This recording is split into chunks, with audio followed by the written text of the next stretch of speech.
Over the last few months, I've made a lot of videos about how creators and fans can get along together, how they can reach some form of common understanding, and maybe we focus the attention back on this hobby, this environment, this community that we like. But I'll be honest with you, I don't think it's doing any difference. I granted I don't have a large audience, but I do deeply, deeply appreciate the people who do listen to these videos like you're doing now. But where's this going? Doesn't seem to be going anywhere.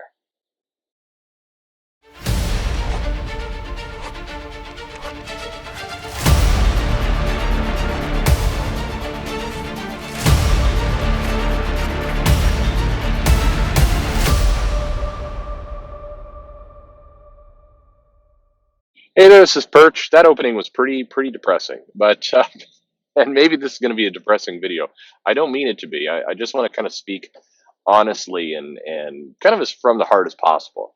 I mean, look, we seem to be caught in a loop with comics, and that loop increasingly has nothing to do with actual comics, and that's kind of the problem. There's a divide between the creators and the fans. And to be honest, that divide always was there. It's simply that social media has pretty much pulled that into the light. We now know that divide exists. We see it. We can feel it. It's quick to know who's following you, who's communicating with you, who's ignoring you, who's blocking you. It's very easy to know these things. It's easy to know if you're going to get called out in a video somewhere, or if somebody's going to leverage kind of your drama or your pain for super chats. All these things are right out there, quick, easy to digest, and more importantly, easy to share. Misery loves company, and so if something bad happens to somebody else, it's very easy to share that bad news with thousands of people at a time.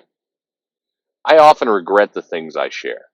I post something like, hey, here's a frustration I have, and I watch people jump onto it, and I watch people kind of amplify it with their own frustrations, and I think I'm creating noise, bad noise in the community, not good noise. If I say, hey, I'm really frustrated because this creator just blocked a bunch of retailers, and this gets, basically liked and retweeted several hundred times, that's not necessarily something I want people to like. It's a problem to solve. It's not something for us to take pleasure in. And I know a lot of people don't. On the creator side, I hear from creators from time to time. Whenever I post one of these, I get, about 4 or 5 people all give me about the same response. And they mean it. They're earnest people and they mean what they say, and they're trying to be helpful, which is, hey, what you're posting right now, this is going to isolate you further from other creators. When you say, hey, what this one creator is doing is isolating themselves for retailers, they're just going to be mad at you. I he's right. They're right when they say this. The problem is, what do you say then? What do you do? Is the answer just silently go, well, I guess I'll just sit here and say nothing? I don't know. There's some balance between being able to just say, hey, I think this behavior is wrong and lazy or dumb or self-defeating, and saying nothing at all. For a lot of people who are in this community, they want to engage and they want to connect. And when they feel their efforts rebuffed, when they feel like there's a pushback or a sorry, not for you, not allowed, it makes them angry, makes them salty, makes them bitter, makes them lash out. Now, granted, and I think this is one thing that we all could, kind of appreciate, not just with comic books, with life. Social media is just an extension of our friends, of our circle to a larger perspective. It's not an open invitation for everyone. It is your life. It's your account. It's your thoughts. And you can do with them whatever you want. Take a look at Jonathan Hickman's social media account, his Twitter account. He's followed by, I think like 70,000 people or more. And he follows nobody, zero. That's how he chooses to engage. And everybody has the right to engage and basically have that circle as big or as small as they want to be. And it's not your right. It's not anybody's right to have access to these accounts. There's a difference between what makes good business sense and what's a right. It makes good business sense to engage with your fans. It makes good business sense to, build the community and try and grow that bubble and have a good attitude and have goodwill toward people, that makes good business sense. And smart people over time will do this. But it's still their personal account. They can run their life the way they want to. Look, there are some people who enjoy listening to Nickelback. I don't know why, but they do. They buy their albums, they give that band money. Now, I think that's crazy behavior, but it's their money to spend. It's their ears to bleed with this terrible, terrible music that they're playing. That's their choice.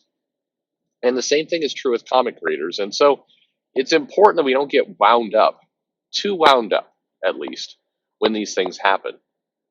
But at the same time, it's appropriate to comment and say, hey, we're being told to support this book. We're being told to buy this thing. We're being told to jump on and engage. And the creator actively does the opposite when you go looking for marketing, when you go looking for information about the book. And I've said in the past, and I'll continue to maintain, and it's my stance, people tell me I'm wrong, block bots are lazy. They're a lazy solution to feeling harassed or managing your account because you wind up taking out a lot more people than you intend. That's just a fact. And I think what bothers me most about block bots is that it's the psychology behind them. It's the idea that everyone fits into a bucket of with me or against me.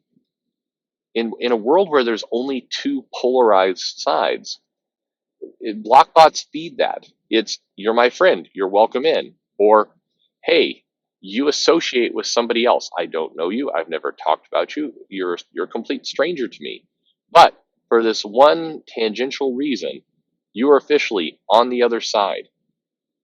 You're a bad person.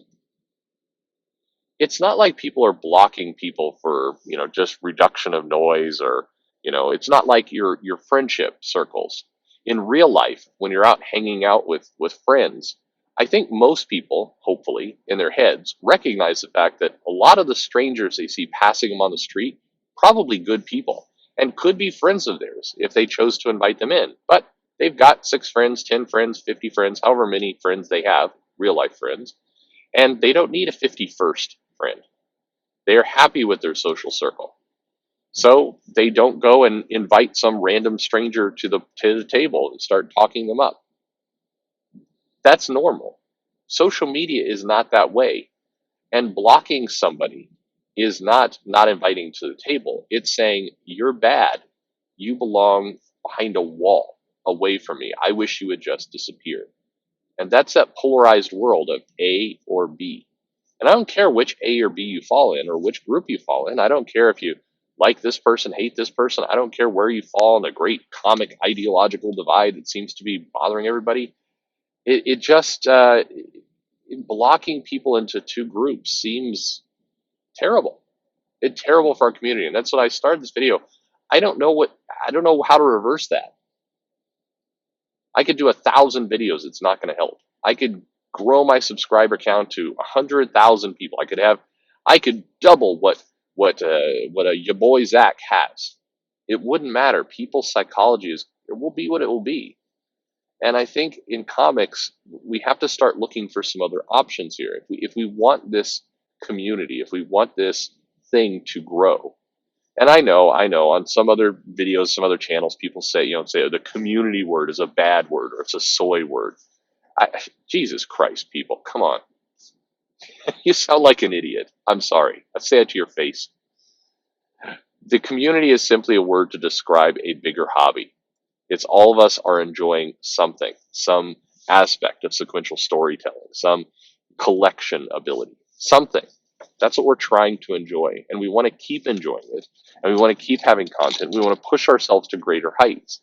So when I see a creator, for example, retweet somebody's effort, somebody took a page of script and basically got a bunch of other artists to draw it in their own styles and promoted it, saying, look how different art can be interpreted. And a bunch of creators jumped on and said, hey, this is really cool. I like this. Hey, this is neat.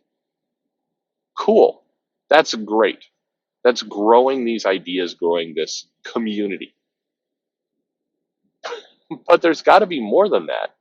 There's got to be dozens of these efforts. There's got to be more knowledge, more information, more sharing, more things we like, more things that we can dislike without going to war over it. I think we've got to start having the conversation about how we turn this thing around, about how comics can get to be truly fun. Not just fun for a few people and not fun at the expense of other people, but actually fun. Actually something that rewards and encourages us and pushes us to do more. There's got to be some better answers out there.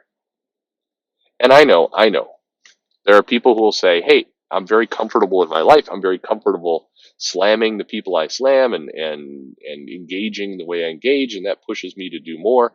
Cool. I'm glad it pushes you to do more. Now let's figure out how we push 3 more people to do more. If there's one thing that the fan revolt or the fan community that got irritated at the big two and the publishers and creator behavior, whatever else, if there's one kind of turn back time, because I hear that a lot too, we got to go back, we got to turn back time. One thing I'd love to do to turn back time truly on, I'd love to basically set up a world where instead of just making it better for yourself, make it better for yourself plus 4 people, 5 people. Take 5 people, make a system that's going to grow 5 people, not just you. And if everybody could take an approach like that, we get a lot more people in this business, in this hobby, in this community. I think that's how we've got to start thinking, and that's how we've got to start engaging. But again, just like people's followers list, just like who people choose to block and don't block, this is just my advice. You can do what you want.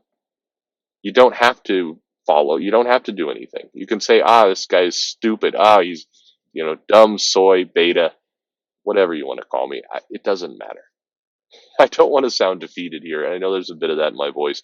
I'm just saying we've got to start growing this thing beyond ourselves. We have to. My opinion anyway. What do you think? Leave me a comment below. How can we help this stuff along? Or or is it, hey, everybody out for themselves and forget it? We don't have any responsibility to grow this thing. We don't have any desire, any need to grow this thing. That's your call. Let me know in the comments below. Thanks for listening for this depressing rant, and I'm sure tomorrow will be super happier for sure. Thanks.